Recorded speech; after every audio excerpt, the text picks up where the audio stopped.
Beethoven Confidential, Brahms Gets Laid, Elgar, The Erotic Variations, and Delius, A Moment with Venus. These are just a few of the writings of one Ken Russell, a British filmmaker about whom we are doing a podcast episode. Exactly. Those lovely books about the sex lives of various composers gives you a decent idea of what Ken Russell is all about. This is going to be a kid-friendly episode. Yes, specifically, this is good for the whole family. We recommend all these films for your family viewing. So, Ken Russell, I think, is a bit of an interesting figure in British cinema. He's kind of like... Usually when you think of British cinema, you think of, like, kitchen sink realism, or you think of, like, your stuffy dramas, maybe, like, Shakespeare adaptations. And Ken Russell doesn't quite fit into either of those.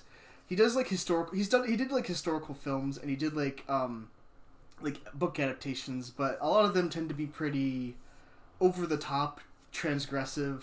Not historically grounded. Yeah, not necessarily. So, I would describe him as a pretty unique figure. He, on his Wikipedia page... This was the impetus for us to make this episode in the first place. On his Wikipedia page, he's described as being as flamboyant as Fellini, basically. So... I would think of him more in a vein of Fellini than I would like a Mike Leigh or even like a Powell and Pressburger, so to speak. But yeah, what history do you have with Ken Russell? Did you watch any before the podcast episode at all? No, I'm coming into Russell completely fresh. I think I had heard of The Devils before because of you. You had created like a film list of like X-rated films that were potentially worth watching or like actually very good, and so I knew about it from that list, but it hadn't, even him as a director hadn't really stuck in my mind. It was just like, oh, this is like a British kind of a full car movie. That's how I thought it was going to be. It's not actually a full car movie. That's how I had imagined it. Yeah. But some of the other films we're about to talk about today, I'd never heard of, and I would wager to guess a lot of people probably haven't heard of. Yeah, I think some people probably know about like Altered States because of Criterion. That's true, and I think I definitely seen the poster of it before. Yeah. It probably just like passed in and out of my mind. Yeah, and maybe if you're a Who fan, you've probably heard of Tommy, or at least know that it exists. I have a friend whose dad tried to watch it because he was a fan of the album, and didn't really like the movie, given that it was a weird 70s film. But yeah, the only history I had with him beforehand is I'd seen The Devils because a friend of mine considered it one of his favorite movies. So I ended up eventually watching it and really liked it. But otherwise, neither of us had much history, which kind of makes us unique because in the past, I had a big history with Fellini and Altman, but now we're kind of coming in pretty fresh. Yep, these are mostly first watches. Yeah, this is more of a research project for both of us, so to speak. Yeah. So I'm curious, kind of as we get started here, what would you say are some of the maybe key tendencies or like what are some of the techniques that Russell tends to rely on in his filmmaking? Yeah, obviously he's known for being over the top and having a lot of spectacle. That's just kind of his thing. Mm-hmm. He's also known for mystical, religious, blasphemous imagery, usually involving like Christian imagery specifically because he was a Catholic. At least until The Devils, he was a Catholic, and then was debatably lapsed after that point. Yeah. When we were talking, we came up with this one insight that I think kind of explains these specific films. They all seem to be about true believers in some way or another, including the consequences of being a true believer. Mm-hmm. And hopefully we'll be able to suss that out. I'd also say I like the point about like the kind of imagery he tends to use.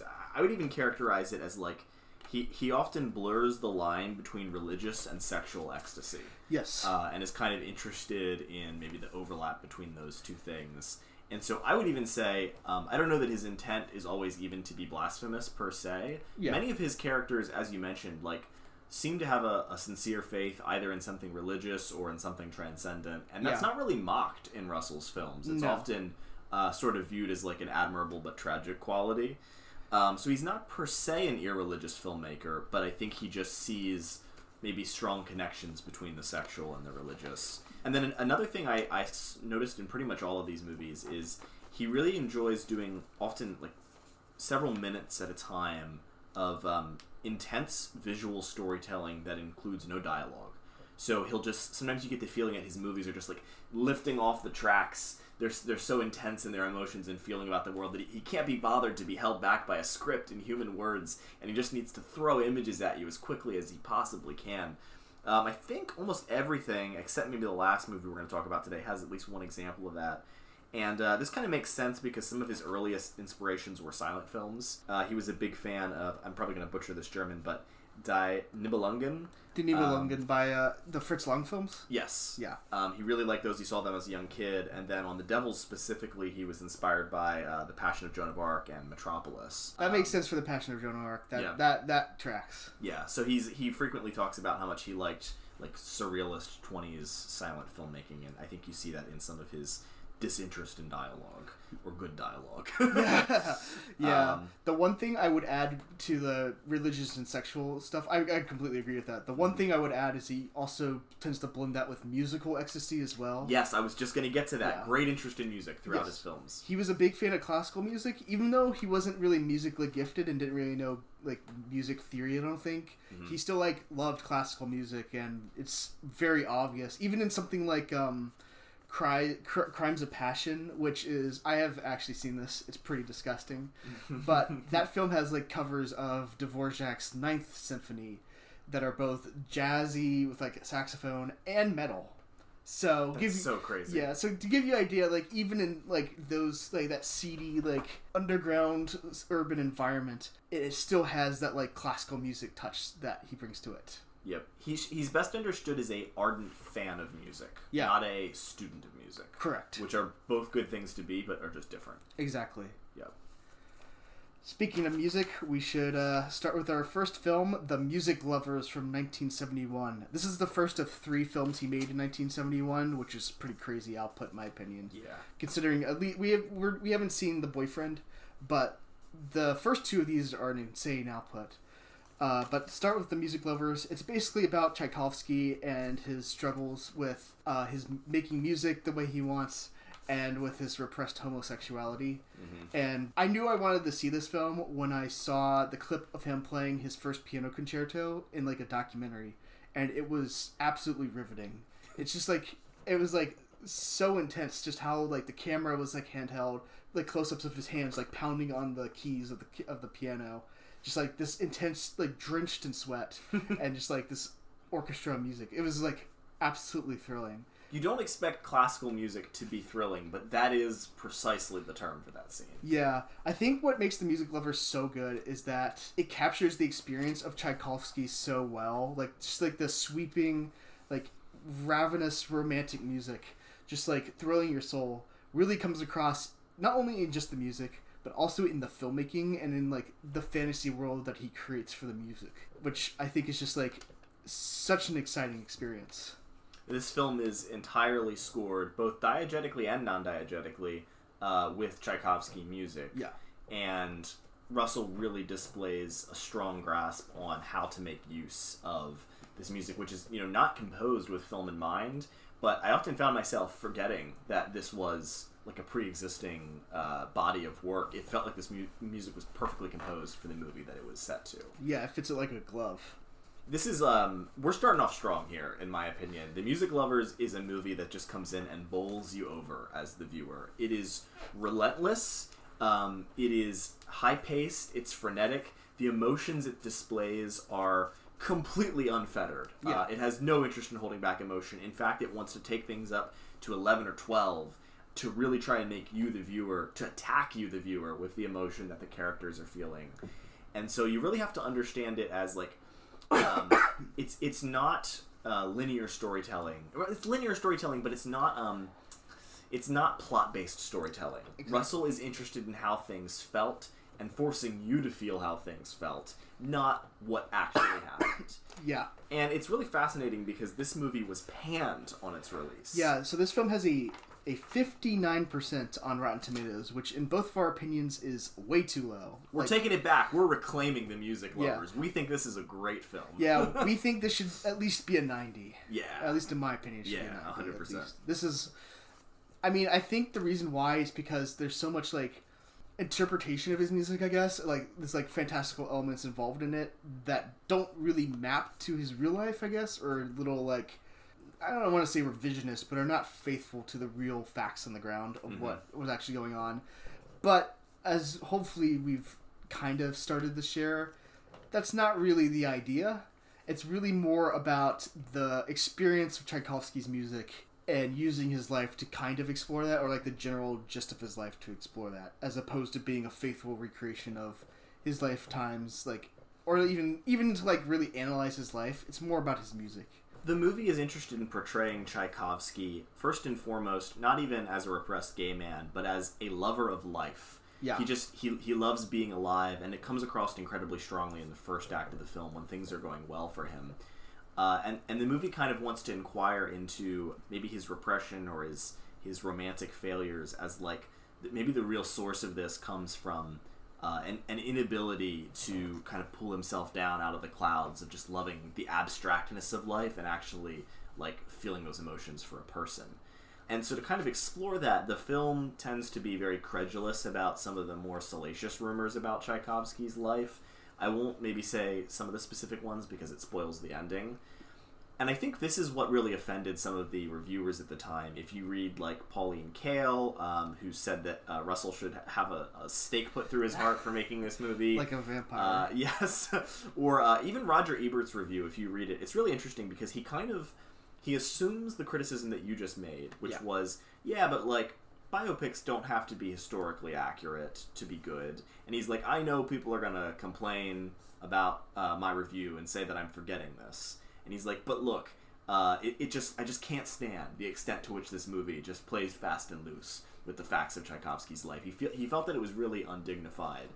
And it's very odd to me because it almost seems like these reviewers felt like Russell was intending to insult or dismiss Tchaikovsky, and I don't understand how you get that out of the viewing of this film, because if anything, Tchaikovsky comes across as like this, he's like lionized as this person who understands how to live and love being alive. Yeah. And the people around him are sort of put down because they just don't understand that. They're not able to be the same way he is. Yeah, there's like the scene with his first piano concerto is like so worshipful of his music. Like, it's so like, look at this amazing, beautiful thing that just inspires these incredibly beautiful fantasies, like these visions of like family life and just like the insane work that he just puts into it, the energy.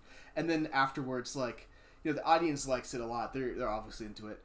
But then like his boss or something is like, yeah, you were just pounding around. Like, you didn't actually compose that. Like, that's not very interesting. And it's just kind of like this such a discouraging moment. It's kind of like, that guy is literally the critics of Ken Russell. Yeah, they have the same response to Ken Russell's films. Yeah, it's just kind of like, I put so much into this, so much love, and obviously, like, the average person loved it.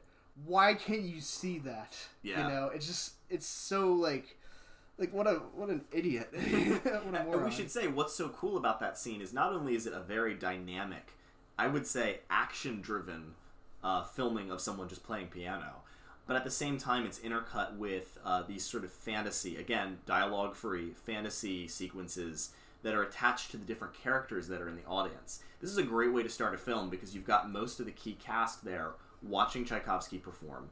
And so Russell introduces us to some of the interests and tensions in each of these characters' lives and how they relate to Tchaikovsky by giving us just a little snippet of what they're fantasizing about while Tchaikovsky's playing, which I think is a fantastic plot device. Yeah, it shows how like music can like touch people in very specific ways and like unlock certain like memories out of people. Like, it's like it creates a dream world in a sense, and introduces us to these characters without having to do any exposition. Yeah, which I think is part of like the genius of Tchaikovsky, at least in the context of the film. It's not just that he puts so much into this piece, it's that it brings so much out of the audience. And that's just something that like his boss just does not get. What I think is also interesting is that there's like 3 relationships he has with different people throughout the film.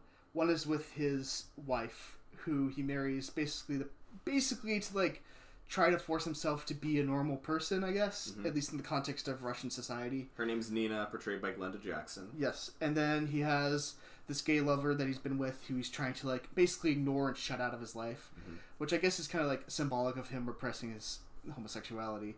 And then he has a relationship with, I guess, his sponsor or like this lady who's like Madame von Meck. Yeah, Madame von Meck, who is basically sponsoring him, giving him money. She's kind of like a patron. That's what I'm looking for. Yes. And they kind of have a weird erotic relationship. The core of their relationship is that they don't ever see each other, but they tell each other everything through letters. And there's almost like this sense of like eroticism around the fact of, oh, this person is just near me, but I'm not actually seeing them. Like, it's not very graphic sexually or anything like that, but it taps into like those specific emotions in like a repressed way, which I think is kind of curious. And it kind of suggests that Tchaikovsky is more interested in the experience of people in terms of their personality or their minds than he is in like actually building a material and real relationship with them, which I guess in a way you could see as a criticism of him as a character, but you have to watch the movie to get a sense of the tone of all of this, and it's very hard to come away feeling as if he's not like this misunderstood genius by the end of the film. He's really the 19th century capital R romantic artist. Yes, right? He was a romanticist. As Tchaikovsky was in real life, but this film seeks to portray that archetype of like the brooding, misunderstood, loves nature, loves life, turbulent and doomed romantic artist. Yeah. But the other thing too is about his wife, which is a really interesting storyline, how they get married. She's like kind of unhinged. You can tell she's a little unhinged in the beginning because she's obviously she's trying to like woo this soldier who ends up raping her, which I guess she has seen coming, but she is which is not her fault. It's not her fault, but like at least as the audience member is like, okay, this guy obviously was a little bit of a brute. Not blaming her for that. Yeah, like he obviously is to blame.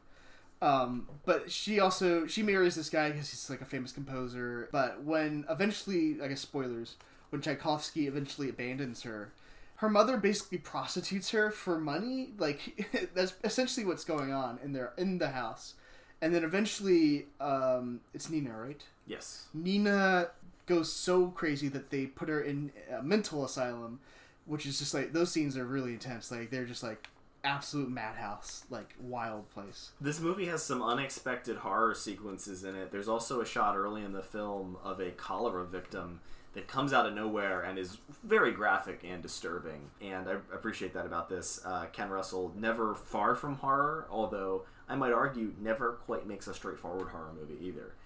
It's just always something that lurks on the edge of his films. Yeah. His, decay and nightmares and madness. Yeah, I agree. I don't think any of the films are straight horror films that we're talking about here. But Glenda Jackson is really amazing in this movie. Fantastic. Like, it's kind of interesting because you see her in the mental asylum with shaved head, and it's like, oh, that's like Emma Stone before Emma Stone. If you've seen Begonia. Well, this is the first of several really strong female lead performances that we'll talk about today. Russell was just really good at these, and Glenda Jackson gives such a physical performance in this role. She's writhing around on the floor. Her body is emaciated. She's contorting in anger and jealousy and loneliness and then eventual illness. I think it's implied that she probably has syphilis. And just like a really great performance. The other thing I would not want to go without shouting out about this movie, the opening street festival scene.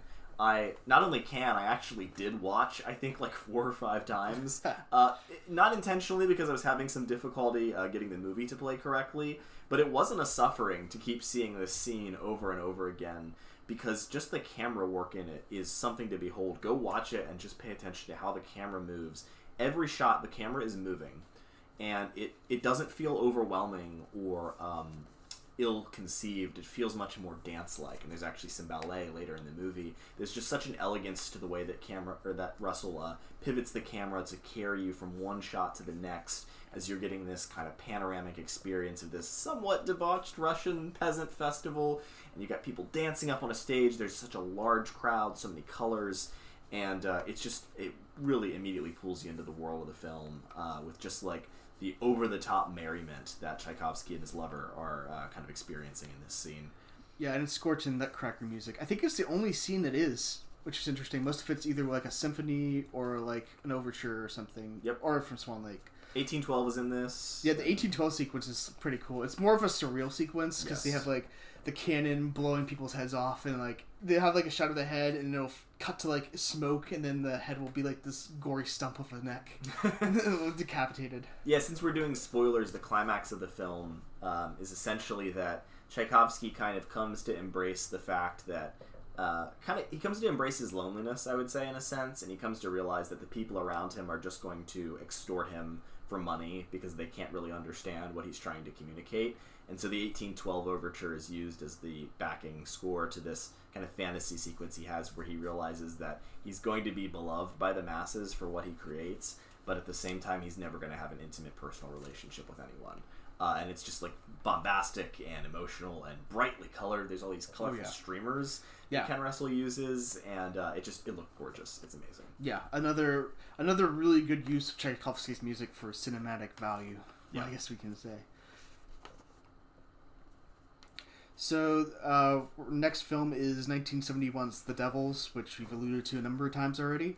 We should start by saying we saw the 113-minute cut, which you can get, I think, on not a bootleg, but like on a Japanese release or something weird like that. Yes, we did find there is a Region A, although thoroughly in Japanese, Blu-ray edition of this that you can legally acquire if you want. Yes, eBay specifically. Yeah. This film has a lot of different cuts, partially because at the time it was extremely controversial, and there's still not really a great release in the United States right now.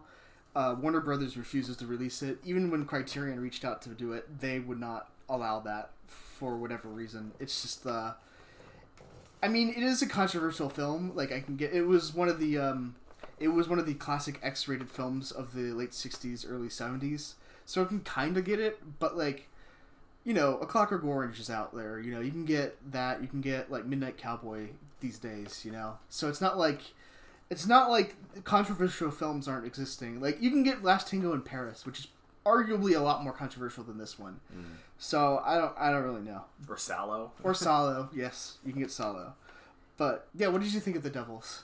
Well, I have to say, I did not find it as controversial as I expected to. Again, perhaps maybe I'm desensitized, but I also think, it turns out, dear listener, that I have a great interest in reading about medieval mysticism independent of this show. I've done a decent bit of research into it.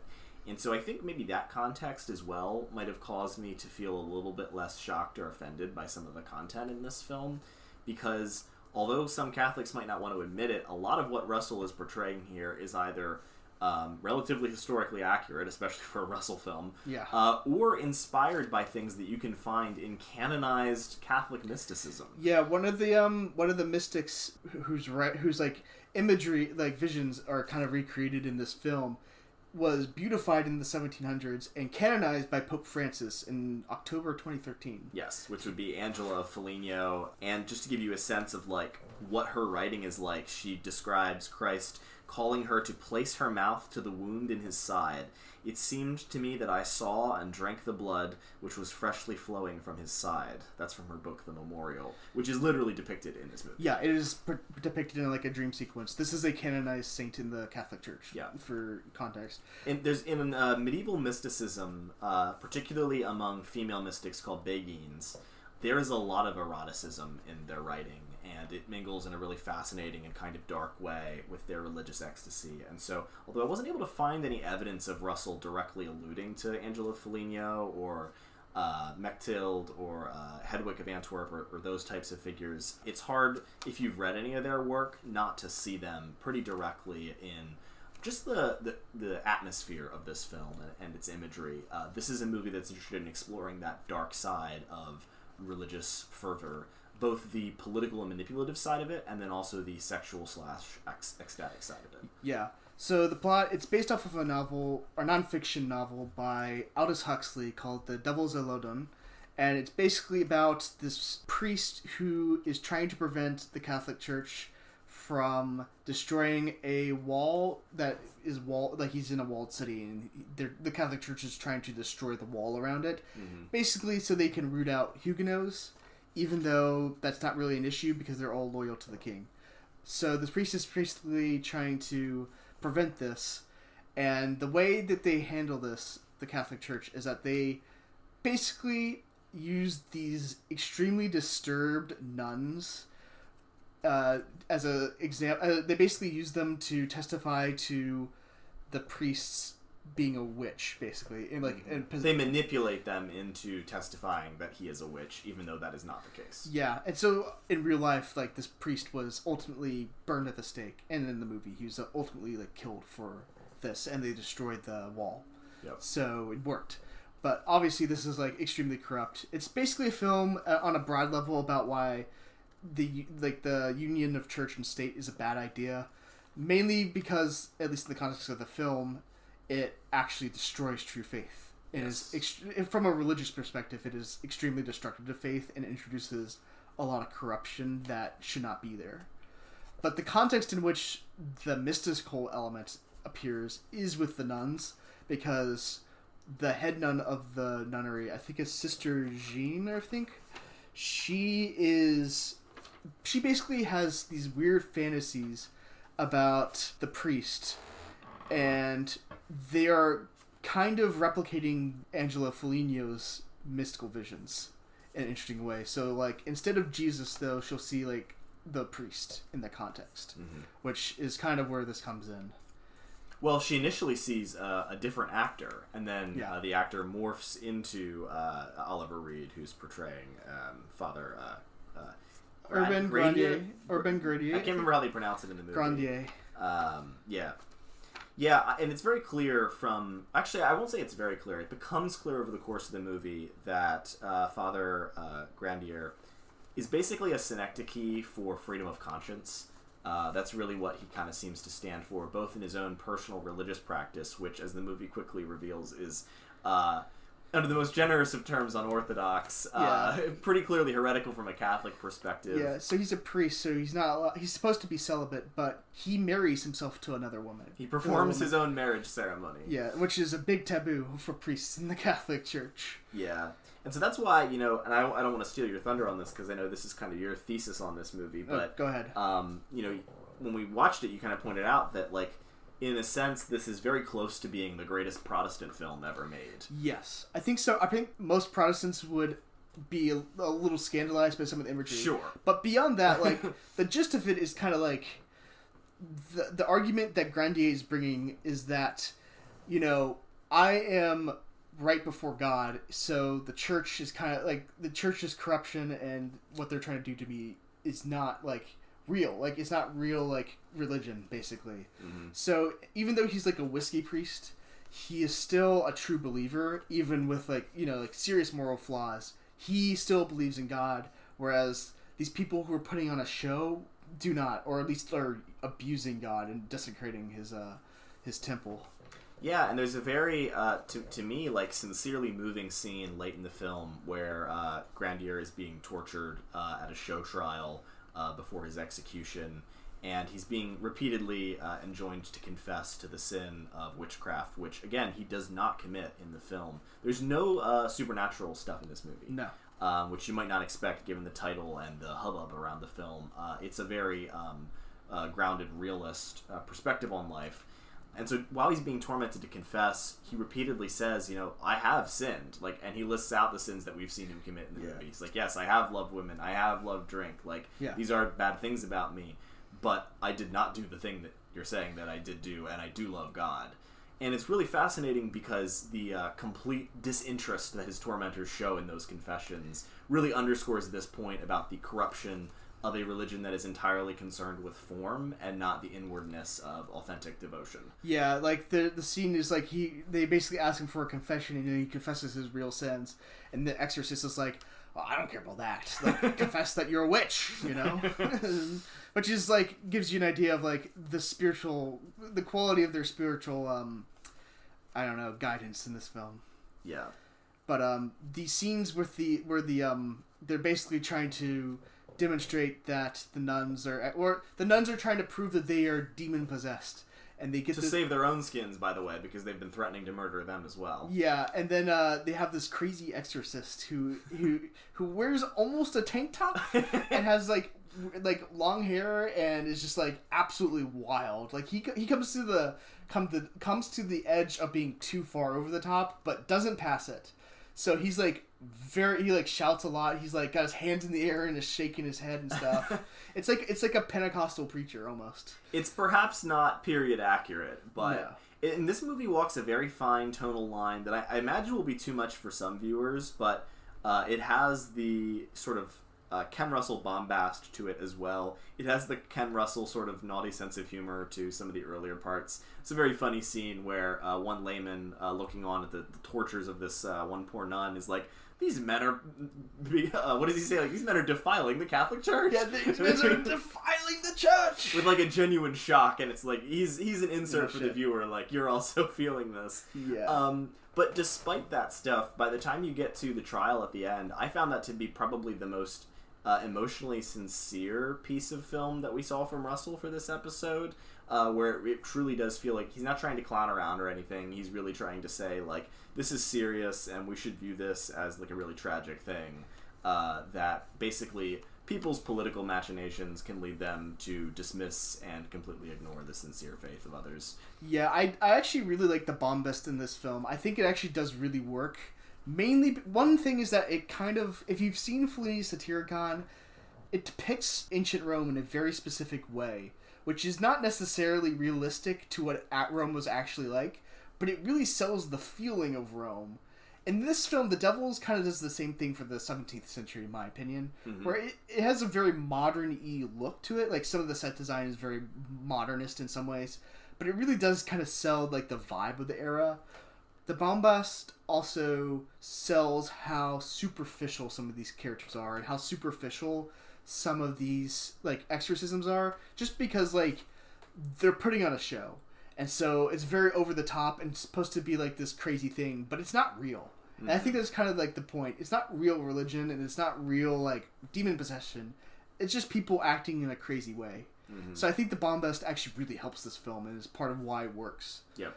And contrasts so well with those admittedly somewhat brief but also moving scenes of grandeur. He's kind of like on the road by himself, and he has this mass by himself, and it's very clear that his faith is very sincere in this moment, and there's no one around to see him doing this as he's like developing this actual connection with God.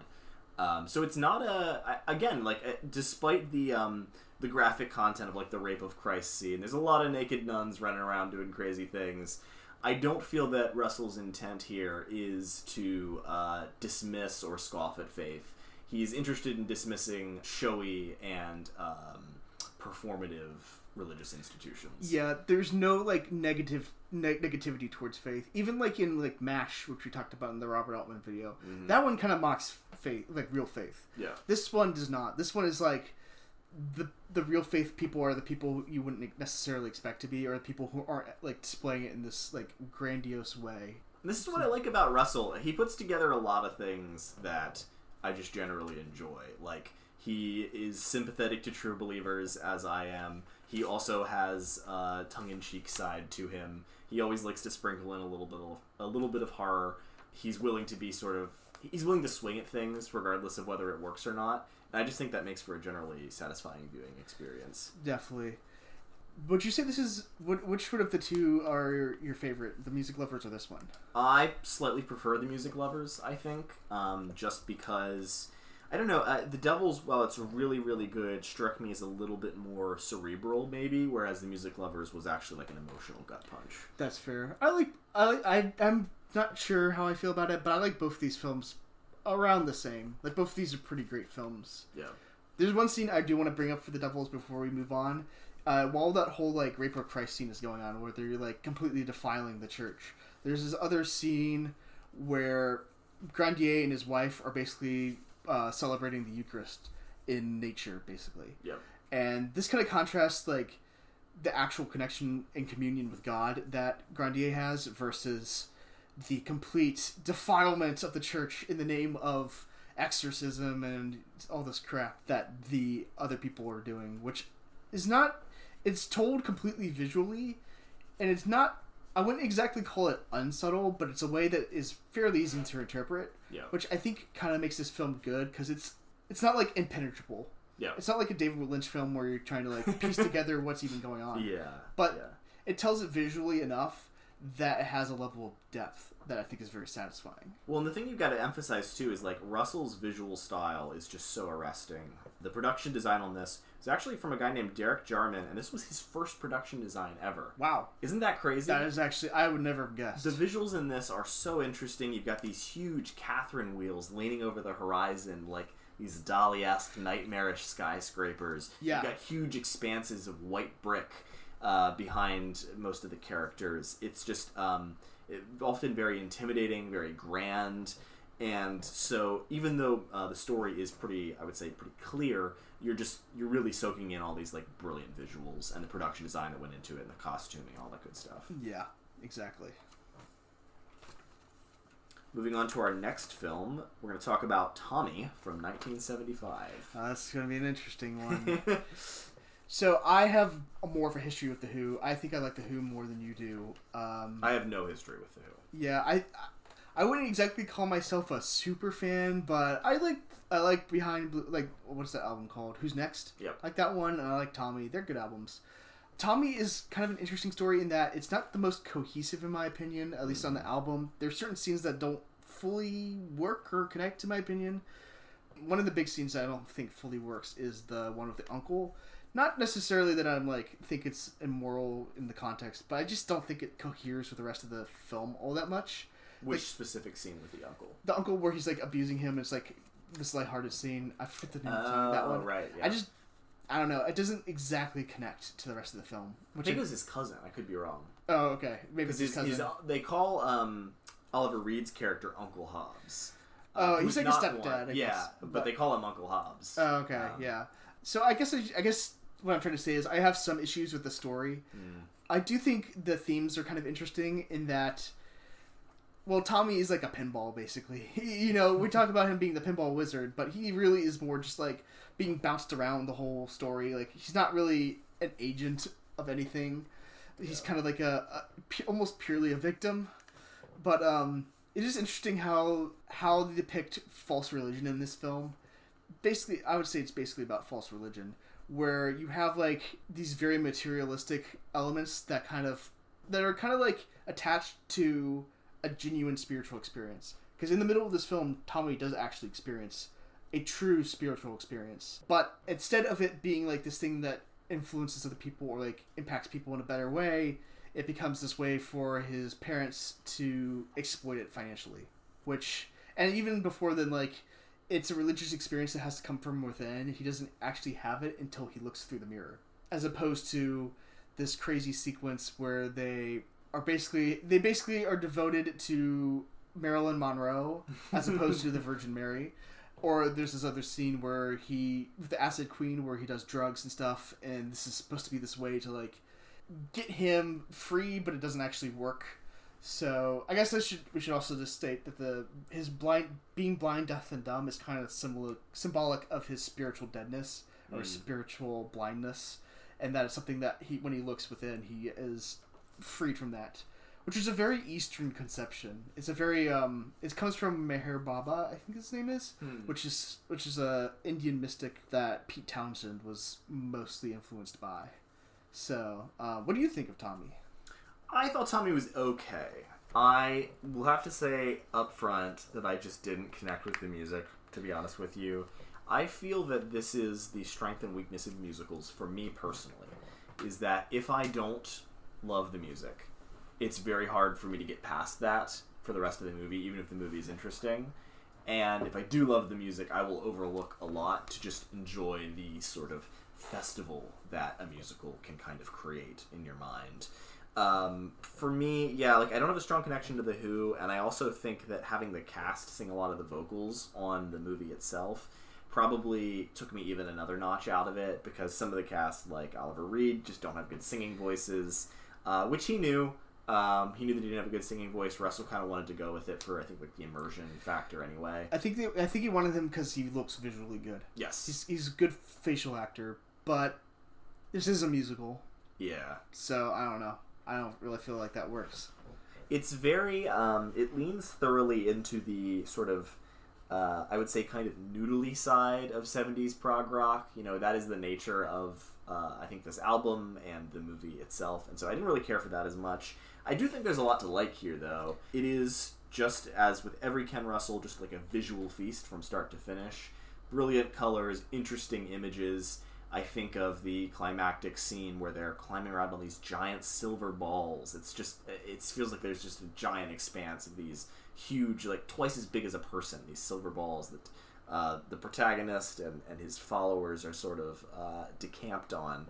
And these apparently were like Royal Navy buoys that had been like disused, and they got them for like nothing and just spray painted them silver. There's a lot of things like this in this movie where it's like, wow, this production value is off the charts. This is actually an independent film and didn't cost a lot of money to make. Russell is very good at creating the illusion of production value and putting together like just interesting sets and landscapes that you want to look at. There's another really great nonverbal sequence at the beginning of this film that sort of gives you the backstory of Tommy's parents. And it's this weird, surreal thing. There's like bikini babes in plaid gas masks and just like strange images like that. But you're also very clearly just getting the story of like this couple, and you know, she loved this guy, he went off to war, she believed he died, etc., etc. And it's a really cool example of Russell just hitting you with like purely visual and musical storytelling with no dialogue and a significant degree less linearity than you would expect in a traditional film. So things like that I did enjoy. Yeah, in terms of spectacle, this film nails it. I will say that I think musicals are my least favorite genre, which I know there are people who really love them, but be fully honest, this was not really up my alley in that regard, so I was probably just biased against it from the beginning to some degree.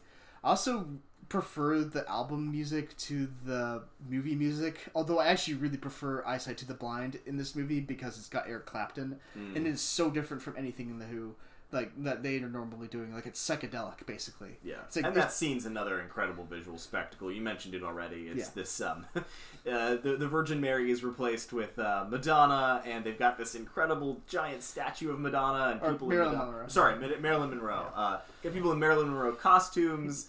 There's a sort of a Marilyn Monroe liturgy going on. Yeah, it's a complete bastardization of Christianity and the Eucharist. The Eucharist is like pills, basically, like big blue like NyQuil pills. I think it's implied that it's drugs. Yeah, oh, it's totally drugs. Yeah, it's false religion. Yeah, but it's interesting. I kind of took that scene to be like a satire of like consumerism specifically. Because am I tripping, or was there also like Coke bottles in that as well? Like there might have been. Like just like all this like Marilyn Monroe is a commercial figure, and like you're just basically being told to just consume. This is the thing of this movie. And the thing with Ken Russell, sometimes it is so surface level that it's almost not super interesting. The visuals are great, but thematically, or like what you're communicating to me is kind of like so obvious it's hard to even engage. Yeah, I think the thing about Tommy is that it basically is the same story as the album, if you know about the album, but with Christian imagery, as opposed to just being like super Eastern. Yeah. Yeah, I took the Marilyn Monroe scene to mainly just be like, obviously it's a critique of capitalism, but like how like capitalism has invaded a real religion. So that's kind of how I took it. Yeah. But it's a fine film. I don't want to just like dunk on it because like I know there are people who really like it, and it is by a director that I respect. But to some degree, it wasn't really our thing. Yeah. So we just want to be honest. But hopefully, at least some of this was like valuable information to you. Anyway. So good performance from Anne Margaret. Yeah. Oh yeah. The bean scene. Was it beans? Yes. She portrays Tommy's mother, and she swims in beans. Yeah. It's like she's in a white costume in a room furnished in white carpet, just completely ruined by all these beans pouring out of her TV. Just like completely fucked up. It's like those mud wrestling pits. It's very strange. Yeah. Exactly. Well, so Tommy was a big commercial success, despite being an independent film. Yes. This next film, as far as I know, was less of a commercial success, and is really the start of Ken Russell's troubles as a filmmaker. As we mentioned earlier, he already had kind of a bad experience in 1971, making, in our opinion, at least two really great films that got completely panned by critics. Correct. His saving grace was The Devils, even in its cut form, was hugely popular in the UK. It made him back a lot of money, and so he didn't really have to worry about his career at the time. But once you get to the 80s, Ken's having some trouble getting some money. And some of that stuff starts with Altered States in 1980, which was a really troubled production, because this film was not written by Russell. Most of the ones on this list were both like directed, produced, and written by Russell. This one was not. It was written by Paddy Chayefsky, who you may know from such films as Network and Marty. And basically, Chayefsky had a very strong vision for how this movie should go. Russell also had a very strong vision for how the movie should go, and there was a lot of conflict on set because Chayefsky had stipulated in, I guess, contracts that Russell had signed that none of the dialogue could be changed. Russell didn't like that, and so Altered States becomes a very fascinating viewing experience. There's a lot of things that, in my opinion, it does well. I think it has some of the greatest imagery and sequences of any of the movies we watched from Russell. I agree. But then there's also parts of it that you're just kind of like, what the hell is going on here? Tonally, emotionally, I don't even get what's happening in this scene.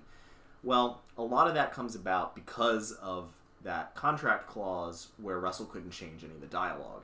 His way of dealing with this was to either, whenever he didn't like the dialogue that Chayefsky had written, he would do overlapping dialogue scenes. He would just have everybody deliver their dialogue all at once, even when it doesn't totally make sense or isn't totally motivated. It's like Altman-esque almost. It's Altman-esque, but like Altman is motivated when he does it. Yeah, it's different context. Different context. And then he also, if he thought dialogue was too silly, he would have people just shout it. And so there's one character in particular named Mason, portrayed by Charles Hyde, who just throughout the film, it just never steps down from 11. Like the notch has been cranked around and the dial is off the stove at this point, because this guy is just shouting constantly throughout the movie, and that's because apparently Russell just didn't like most of the dialogue for him, and so this was his way of getting back at Chayefsky. I can tolerate that character. I know it's harder for you. It bothered me so much, man. It didn't bother me. I just kind of took him as kind of like a shallow, like, thorn in the side of the main character, like just kind of a retard, basically. You know, it's not necessarily great, but I can handle it. Yeah. The one scene I cannot is the monkey scene, which I think is thematically justified to a degree, but the tone is just off. Something about that scene does not fully work, in my opinion. Yeah. So to back up a little bit, I've talked about the production challenges around this movie. What is it? Well, it's a story about a man, a scientist. He's I think he's a psychologist. How he's billed. Something like that. His name is Eddie Jessup. He's portrayed by William Hurt, who's great in this role. So good. And he's an interesting guy. He's sort of arrogant and pretentious and annoying in a lot of ways. A little over the top, too. He's a little over the top, but he's also, like, he's kind of likable in a way, because he's very sincere about wanting to crack the mysteries of the universe. This is his goal. He wants to understand the nature of life and existence.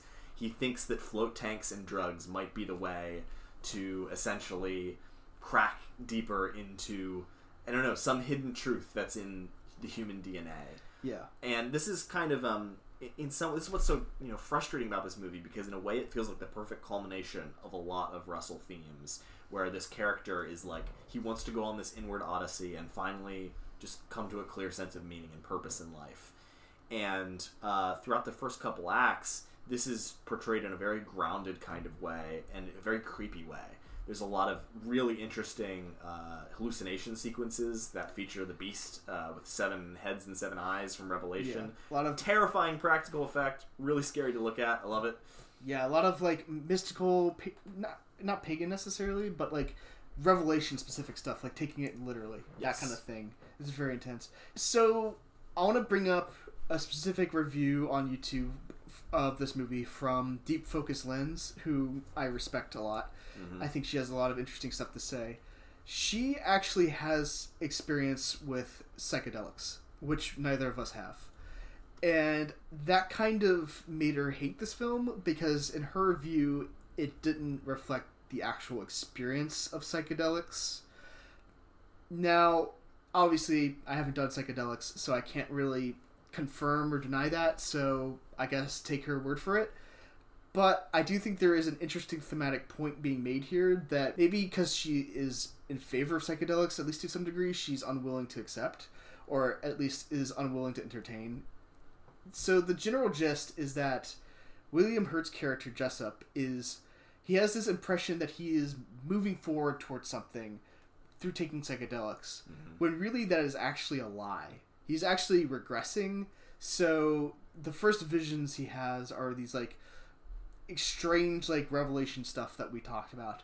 But as he keeps going into these, he starts to go back in time towards the beginning of creation, like the beginning of all life and everything. That's kind of like this kind of what makes him think he's like progressing towards the truth or something, even though in a linear sense he's actually like going more abstract or like less specific into something back in time. And that's kind of what justifies the monkey scene thematically for me, is that he starts not only regressing psychologically but also physically, which that scene is totally a little weird and I don't think it works, but it actually does have some justification or some tie to the psychology or that general progression, that regression element to it. Yeah. What the film actually proposes is that psychedelics and mystical experiences are not the key for progression. The key for progression is your relationships with real people. Otherwise, in the context of the film, his relationship with his wife/ex-wife. Yep. So that's the general gist of the themes, in my opinion. So I think that is, like, if you're into psychedelics, like, the idea of this being like drugs taking you back is just kind of hard to accept. But at least for me, looking into that lifestyle, it honestly does look like that. Like, I've known people who have done psychedelics, and it, like, affects your cognitive ability, for example. Yep. It just seems to, like, make you regress as a person. And, like, it also makes you, you know, like, retreat from people you love. And that, honestly, that's what gives me that impression and why I kind of resonate with the themes of this film. Yeah. But, I mean, obviously, viewer, again, I have not done psychedelics, so I won't confirm like, all that could be bullshit, so take that first with a grain of salt. But that's just kind of my impressions of this. Yeah. And what's so tantalizing about this movie is that in the first act, you've got these dream sequences that, to me, promise a kind of dark enlightenment. You've got a story about, almost like a Faust story, about a sort of, this is a little different than Faust, but like a sort of well-intentioned spiritual seeker who unintentionally stumbles across the wrong thing and winds up in sort of a hell of their own making. And that is what the movie winds up being, but it kind of, much like The Devils, takes a sort of non-supernatural turn, to me somewhat unexpectedly, and instead you get William Hurt, he comes busting out of his isolation tank dressed in a monkey suit. Yeah. That is the monkey scene that we're referring to. Yeah, he regresses back to monkey, basically, and he goes on a rampage. He, like, fights some dogs, he fights some people, he like, eats a goat or something at the zoo. Yes. It's kind of comedic, which I don't think works. Like, I agree with you, like, the opening sequences, when I first saw, like, the general tone and mood of it, or, like, the atmosphere, and then that first, like, mystical hallucination experience is just like, oh my gosh, this is going to be my favorite movie. Yeah. And then it just kind of drops the ball a little bit. Fumbles the ball about halfway through, which a lot of I think the critics were right. A lot of them at the time pointed this out.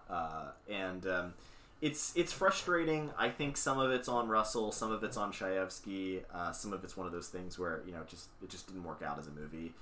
But I think in terms of his career, this, and then also a movie we didn't watch called Valentino in 1977. I want to see that one. Were both financial failures. And so things get kind of tough for old Ken. Which brings us to our final film that we watched. And I actually have some background on this that I want to share that I don't think we've talked about before. Okay, good. I think will maybe cast some interesting light on where Ken was at when he made this. Okay. So this movie is called The Lair of the White Worm from 1988. Yep. And I loved it. Now, it is very different from some of the other movies, like very different tonally from The Devils and the Music Lovers, because it is not a serious film. It is a comedy. Like, there's an interview on YouTube with Amanda Donahue where she was reading the script and she said, like, she was talking to Ken, like, I don't know what this is. Is this like a comedy or is it serious? And Ken said, obviously it's a comedy.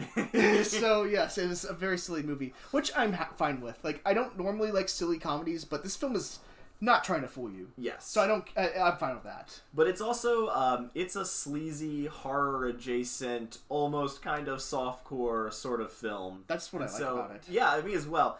But how does Russell get here? Yes. Well, basically, after the two financial failures that we just talked about, he made a film called Gothic with a production company called Vestron Pictures. Ooh. Now, Vestron Pictures, their one big breakout success was Dirty Dancing. Oh, nice. But most of their movies were not like Dirty Dancing. They were known for some movies like Slaughter High and Waxwork, which are sort of 80s VHS box cover art icons. Yes, I've heard of Slaughter High. I've wanted to see that for a bit, actually. It's like a sleazy slasher. Yes, that's very much the vibe at Vestron Pictures. And so after Gothic did well, they gave Russell a 3-picture deal, which included this film, as well as The Rainbow and Salome's Last Dance. And the vibe of all 4 of these movies, as well as Crimes of Passion, which you alluded to earlier, not a Vestron Pictures film, but very much of this era, is kind of seedy, brushing up against softcore porn, lots more interest in, horror. My understanding is that The Rainbow is actually supposed to be a prequel to Women in Love. Oh. But it's much more poorly funded, and just kind of leans into the sleaze of these kinds of movies. Yeah. I know The Rainbow is a D.H. Lawrence adaptation, as is Women in Love. Yes. So, all right, yeah. But I think it's from what I understand, a very liberal adaptation. Okay. So Russell, at this point in his career, I'm psychoanalyzing a little bit, but it's kind of hard not to imagine him being extremely frustrated, I think, after making movies like The Music Lovers and The Devils, and kind of getting burned by audiences and critics alike. And you can really see that in The Lair of the White Worm, because it's a very competent film, but it is also just not very serious about itself in any way. It's got this kind of horror setup. It's about these sort of highfalutin English people in the English countryside, and they have this legend about the White Worm, which is this potentially dragon-like creature that apparently lives in the area and is every so often slain by our hero. It's a St. George-style thing. It's a St. George-style thing, and basically our hero is Hugh Grant, who plays Lord James Dampton. Very young man. Yes, and the Damptons apparently have to kill this worm every few centuries or so, and by the time the movie comes around, they sort of think this is an old legend. Of course, we find out this is in fact not true. We get introduced to Amanda Donohue's character, who can really only be described as a sexy snake lady. Oh yeah, that's the perfect description. She is a lady who is sexy, and she does snake things. And she has a mystical connection to the White Worm, etc., etc. The plot bears no analysis. This is purely a comedy horror thing. There are a couple good jump scares and weird images in this. Yeah, it does have an interesting, almost folk horror-y element to it, which I kind of like. And they're also a more interesting, I would say, more explicitly blasphemous imagery. Yes. Specifically because the White Worm is not just any White Worm. This worm is a specific snake that may or may not have been the result of the fall in Genesis 3. And also it's a penis. And also it's a penis. We'll just leave it there. We'll just leave it there. But there's this image where the snake lady basically sprays this hisses this liquid onto a crucifix. Some goo. And then one of the leading ladies comes and touches the goo, and it triggers this entire fantasy thing, this nightmare where they have the cross with Jesus on it, and the snake comes and wraps around it and is crushing it, and then there's violence and all this stuff like that. Nuns getting impaled by Roman soldiers. So it's definitely imagery that is supposed to come from the demonic. So just to keep in mind. As you watch this, that sequence actually doesn't it's cool, but it doesn't look great. It hasn't aged super well. I kind of like it in a VHS camp element. Yes. So it's not as good as anything in Altered States, but it works for this film. You can tell that the budget has gone down a lot in watching this, and they get these really great natural locations. They shoot at this place called Thor's Cave in Staffordshire, which if you look it up, you'll see it looks like something out of a fantasy movie. It's this giant circular hole on the side of a mountain, and they actually go up and shoot in it, and it's great. And so it's kind of an interesting place to wrap up with Ken Russell, because I actually liked it a lot more than there's things I love in Altered States, but it's an inconsistent experience. Overall, I found The Lair of the White Worm much more at ease with itself than Altered States is. And so it's a good movie. I would say it's a fantastic Halloween watch. But at the same time, you kind of can't help but see it as Russell going through the motions, and he's doing a sleazier version of the things that he did in his earlier movies because he can get some funding for it, and that's what this VHS label specializes in. Some of those touches are still there, but the budget's gone and some of the passion's kind of gone, and there's still a great sense of humor about it, but it's just doesn't swing for the fences in quite the same way. Yeah, I think what I mainly like about it, even though I'm not really a fan of the silly comedies in general. I really like just how much of a sleazy VHS vibe this film has. Like, it has like the saxophone music that kind of suggests an erotic side to Amanda Donahue's character. Whenever a pretty lady comes on screen, some saxophone music plays. That's the kind of movie we're dealing with here. Yeah, it kind of has like that seediness, slightly, definitely erotic. Like, the sexual imagery is absolutely crazy here. Yeah. It definitely goes there. But it's the kind of film that I would expect to, like, if I was alive in the 80s, I would have gone to, like, a VHS store, like a video store of some sort, and picked this up on, like, a Friday night and played it and been like, what the hell is this? Like, no idea who Ken Russell is, no idea about anything other than this is just some weird-looking movie. Or something you might have seen on cable, just, like, late at night, and it almost feels like something you would watch if you were in the world of Videodrome. Like, it feels like something that, you know, it reminds me of that. Although it's too funny for the Videodrome channels. Correct, yeah. But it has that same seedy, like, VHS vibe that we both connect with. Yeah. Which I like. Also like how this film promotes, or, like, peddles the idea of snake charming.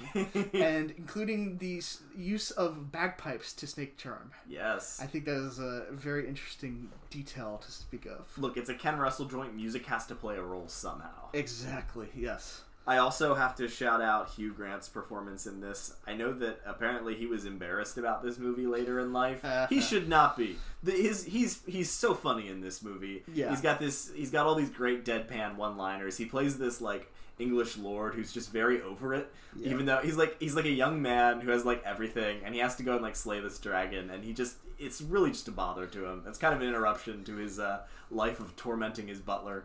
Yeah. The film also stars Peter Capaldi of Doctor Who fame now, who he's obviously Scottish, but is introduced with a southern accent.